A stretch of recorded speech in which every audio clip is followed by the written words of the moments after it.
Welcome to the Dairy Raid. Presented with over 20 years of coaching experience, the Dairy Raid provides commentary and analysis of the schemes, the players, and the coaches who create Wisconsin football's new identity. Now here's your host, Ryan Anderson. All right, welcome back to the Dairy Raid and the second quarter of Wisconsin versus South Dakota. Let's get right into it. So here we go. And like we said before, the end of the last video is these are actually the last two plays here of the first quarter. But instead of starting awkwardly on third down, we're going to start here. All right, so we're in 12 personnel on the 5-yard line, just going to outside zone, just to get out of the shadow of our own goalpost. All right, again, decent push. Okay, so they've got 7 in the box with an overhang. Good spacing.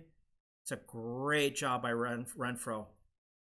This is a long way for him to go. So when we're open up an outside zone, he's going to open up his hips, and he's aiming here. And then as he opens and as 61 goes away and into Huber, that's where he's going to start climbing here. That is a long way for him to go. But he gets a hand on, a little bit we call slingshot technique. So a little bit of push, that little bit of push there, it's a little subtle thing, but right there, that little push helps him change his momentum from moving laterally to moving upfield. A little bit, and then boom, right there. Okay, that is hard technique. Okay, Ches needs to see this a little earlier instead of that little hesitation step. Not boom, boom. It's got to be outside foot, go. Cut it right there. Get vertical. Get vertical. And I think this is the reason why we're going to see Cade Yakimelli a lot more. Because he hits that so much harder. But regardless, 2nd and 6. Okay, 4 yards. Come on. There we go. 2 by 2. 11 personnel. 9-yard line. Okay. Just running curls with a flat. Hey, just finding space, working. So he's working on this play. He's working from Tretch, who's sitting down outside. Okay, and that's a really good job by Vinny Anthony, hunting for space. So his initial indicator is to get to the hash mark, sit down, and then work across to find space. Nice job fitting in the window. Okay, and this is something that Tretch can work on,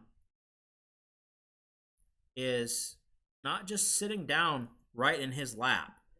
Okay, he needs to know where he's going. I think he's supposed to spike it and work inside. But unless he's told to pick this, I'd like to see him move a little bit more. But good read. So he'd be reading Tretch to Vinny to Ches. That would be the progression. So good job. First down. 18-yard line. Now we're into the second quarter. So let's flip the field. Okay, we are in 12 personnel in an open 3 by 1. Big fail on this one. Let's take a look at the box. I'm going to guess ahead of time where the failure was. Am I right? No? Okay. So, this is a bad read. Okay, so this is different. So, what they're running, this is an inverted power read. Okay? So, when we get the inside alignment here, so what we're doing here is Tyler is reading this defensive end for give or keep behind the 2 poles. Okay? Right there, when we see that he's going upfield, even though he turns the corner, he's got to keep this. Why? because that end coming around the corner, and Huber does a good job getting out there. Okay, he's wide. We got to keep that and get it right behind the convoy. Boom and boom, and I think he knows it. See it in his body language that he should have kept that. So again, annoying alignment. This type of play works better if we're on a shoulder, obviously. But that should have been a keep. So that's not on the offensive line, and that's not on Chaz. That is totally on Tyler. He knows it. Okay? That was a great blocking scheme. That was there for sure. Okay, so now South Dakota is in a wide front. So 3-3 kind of look. So they're coming out of it, and that's what screws up the pass protection. All right, so we're just running the, it's supposed to be the bubble up, I think. No, it's supposed to be the bubble. Oh, it's the bubble with the draw. And he thinks he can get through the draw. But let's take a look at the pass protection and how this got set up bad. All right, so this is annoying. I hate fronts like this. Okay, because it's hard to see who's going to go here, and hard to know who's going to be the A gap on either side here. That can be annoying. Let's see how they attempt to pick this up. It should be C gap, B gap, C gap, B gap. And then usually when I work here, I like to work A gap, or A gap, and then QB is, or running back is here. So let's see how they set it up. Okay, so as soon as we got a flare here, he's running with the running back. We're working wide here, we're wide here. The backers are dropping out. So it's a late blitz.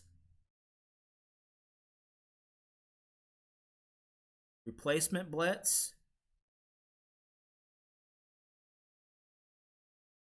Okay, so this is a situation where we're running the draw as we should, but we have Raleigh Malman on an island here, trying to pick off the blitzer late. He's the quarterback's responsibility. Like, he's the guy who's going to help sell that we're running draw here. So he's got to stick on 90, because we're working upfield with the other guys. Again, the convoy is there. I mean, we stick on 90 a little bit longer. Boom, boom, we're gone. So it's great scheme. It has nothing to do with Tyler Van Dyke's lack of athleticism, as I've been seeing people talk about. It's the fact that Riley Molman made a wrong decision because he saw something coming that he didn't need to hit. With this type of play on. So that's not scheme. That's bad play. All right, 3rd and 13. Okay, 10 personnel. Checking at the line.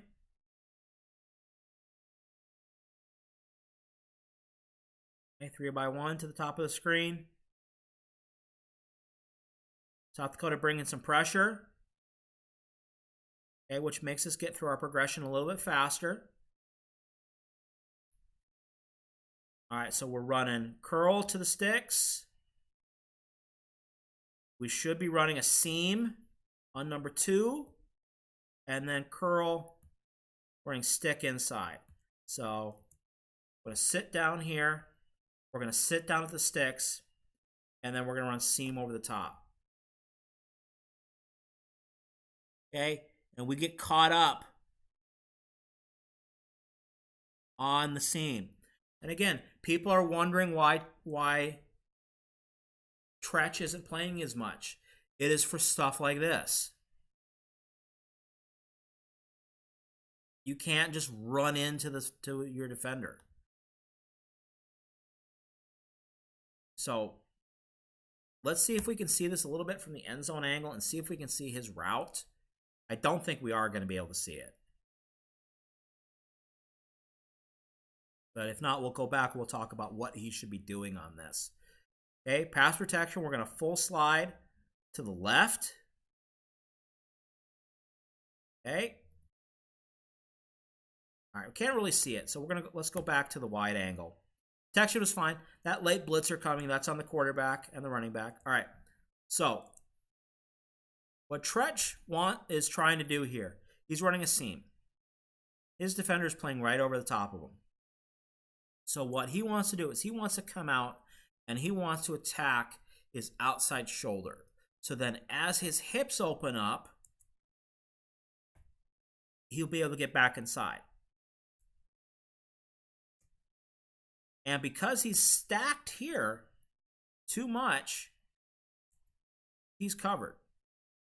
And it's by alignment. He's got to attack faster to get back to the inside hip. Real quick off the line, and then get back inside so he can maybe be an option. But there is no secondary option on this because Tretch doesn't get around his guy. Now, a great effort by Pauling to get what we can. But we have to punt. All right, 14-3 now. 7 minutes left in the second quarter. Come on. There we go. All right, so we are in a 2x2, a little nub set with a wing. Gonna run split flow, RPO. All right, so this is, we got kind of two options here. We got the split flow, inside zone, okay? And then after split flow, we're reading keep or throw the flat, or throw the out, excuse me. So, and this is just another levels concept. Simple pass concept. We could run the fade as well if we wanted to, but that's just clearing out space based on coverage and alignment. As soon as that corner opened up his hips, we know we're running match on the outside. So we're going to match this vertical, and we're going to pass him off if he goes short. This is the flat defender. He's the read. As soon as he gets his eyes inside, because he's going to be in charge of QB contain, now we hit the 10-yard out.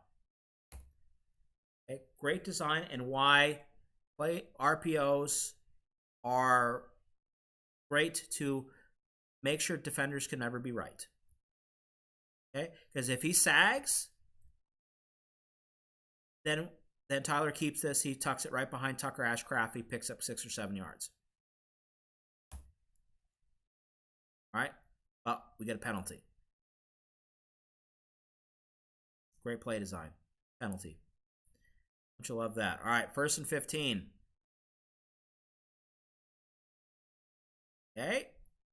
Great run by Cade Yakimelli. God, I love how he runs. Okay. And this is going to set up something later. This is an RPO. All right, so they're running glance. Okay. So this is like a seam. Kind of bends it. That's what we're looking off here. Probably had a hitch out here. I didn't look. Okay, and then we're running the run game. So we're reading, most likely we're reading this guy here as more of a third level read. But we're just seeing how those defenders set up. And this is something we could build off. Absolutely. Pull the ball out, because right there, I'd want to throw it. Pull it out, boom. Hit Pauling. But that's something we can build on. Okay, let's look how the run's set up. Okay, center guard lead, or H lead. And again, the burst by Cade Yakimelli. That's what we're missing with Ches. Ches does not have this burst right now. And Yakimelli's feet have gotten so much better than last year. Because last year, he'd get here and he'd pitter-patter. Now, he's just climbing. 6 a foot in the ground and goes. So much better. All right. That's a nice play to come off of after a penalty. All right, we're at midfield. All right, same formation. Run it again. We're on the same play. Exact same play. Like literally nothing changes. They're playing a little bit lower in coverage. So that's what takes away the glance this time. Okay, let's look at the scheme. Okay, it's pretty good. I think maybe Cade got a little bit excited, and the gap's there for sure. And if he sees it, he goes. He's a little more patient. We got a bigger gap there, but I'm not going to complain about this. Okay, just getting the head down, running hard, running through blocks or defenders. I'll take that. 3rd and 3. Manageable 3rd and 3. That's what I like to see. Sorry, 2nd and 3. That's right. All right. 3-by-1. Motion. Split flow. First. Get the first down. Okay, let's take a look at it again. From the end zone. Okay. Now we're catching them confused. Okay. This is actually it's a subtle thing, but it's a good thing by Tyler. Let the defense find home first and get sort of set up. If we try to hit this while they're moving, it's a lot harder for the offensive line to sort out where they're going. And I still think they caught him misaligned. Okay, so here we get a little bit too much of a hesitation. I mean, we should be burst right there. Right there. A little bit of hesitation. Still get the first down, though. All right, 1st and 10.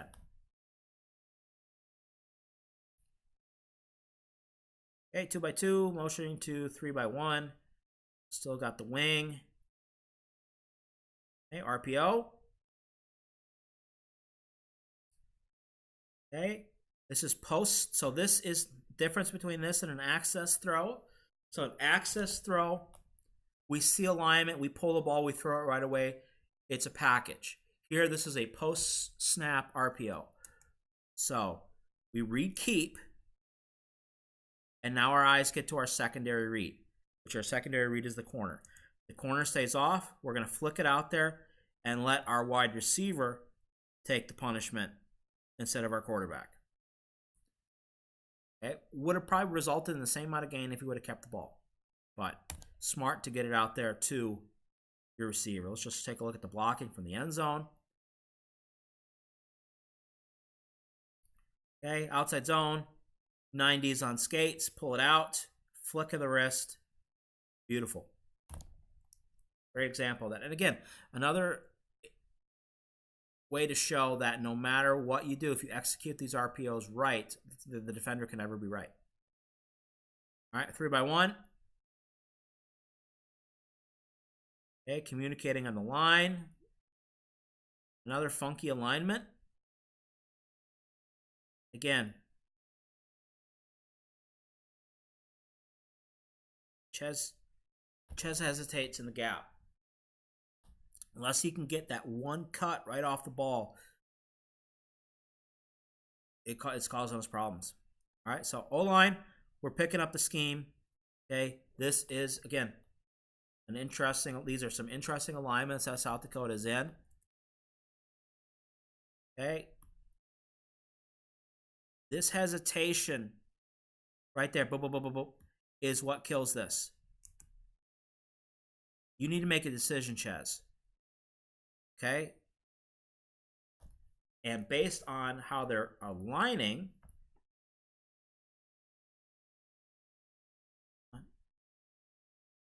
if I'm reading this, and against me, I'm reading 1, 2. Okay, 2's out. I'm in. I'm looking to get here. I want to hit right there. Keep running. Keep running. And then cut if you have to.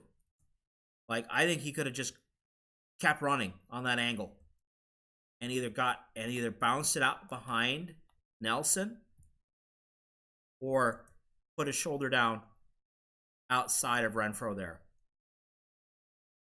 Instead, that hesitation causes him to get tackled. Got to do better. All right, 3rd and 1. Okay, 3-by-1. We're in 4-by-1 because we're in overload formation, short yardage situation. Okay, going to run a little split flow with the motion of the back. And again, this sets stuff up later. Okay, I would not be shocked if we see jet sweep off this action at some point soon.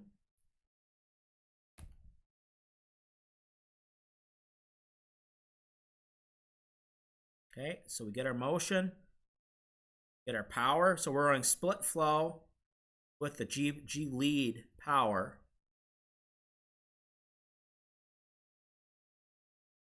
I mean, this is as old school Wisconsin as you get, except we're motioning with the slot receiver instead of a tight end like we used to do.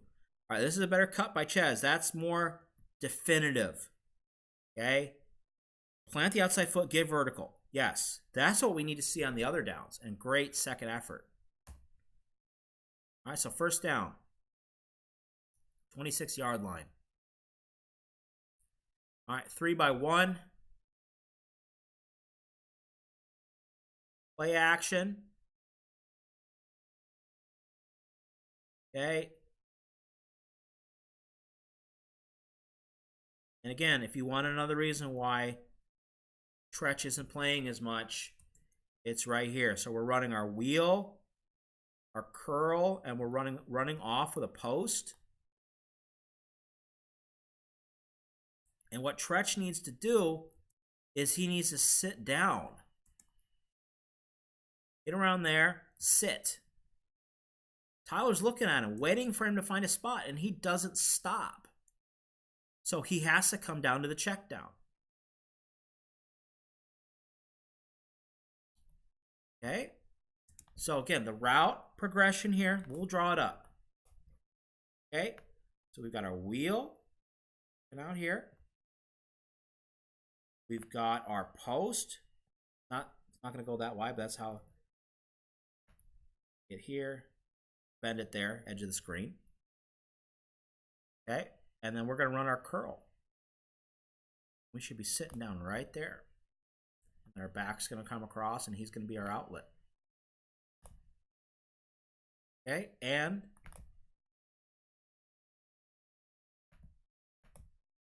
it's clear. Thank you. And let's get back to the screen. It's simple. Play action. Swing it out. He should be sitting right there. Tyler wants to throw the ball to Tretch. But Tretch doesn't sit down. He keeps moving. That is why he's not playing.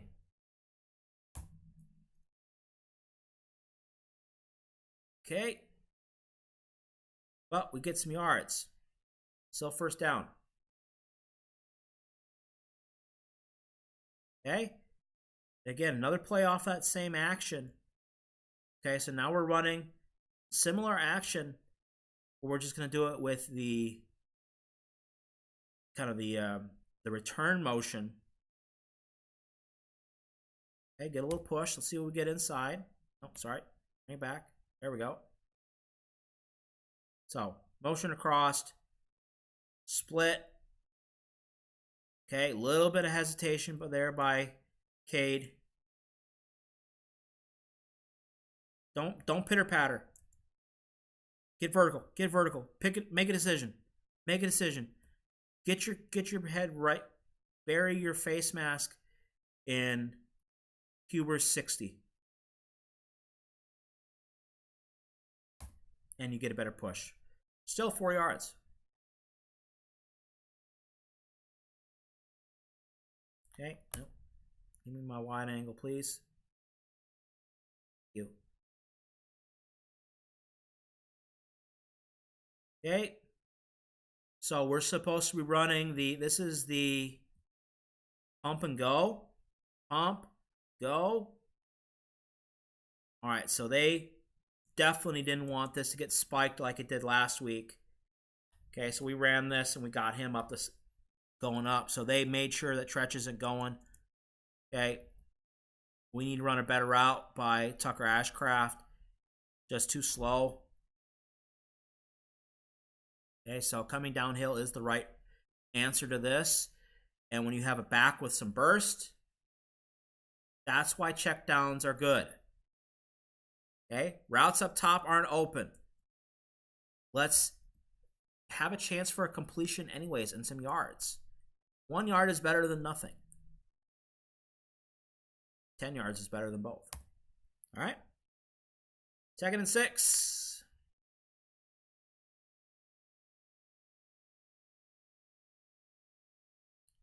Our plays got out of order there. I apologize. All right, Turf Monster.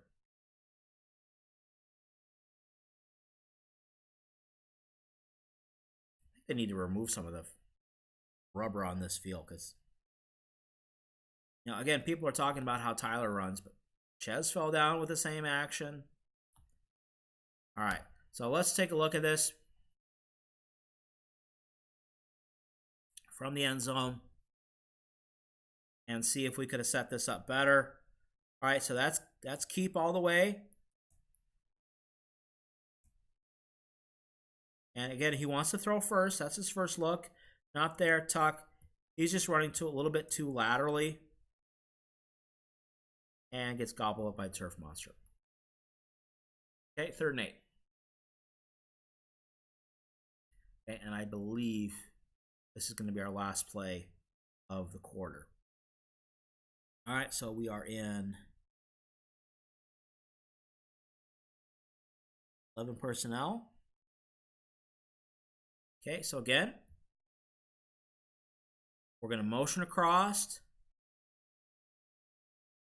We're going to send Tretch on the flat. We're going to run Anthony on the corner. And then we're going to have a curl by Ashcraft. So I think this is trying to set up for, they want to take a shot at the end zone. It's not there.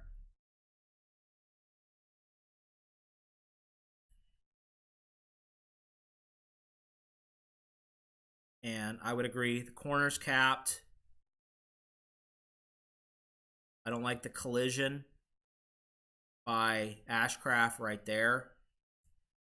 That safety's right down in there too. They cover this pretty well because again, it looks like they dropped 7. And just playing everything underneath them. So that's how it should go.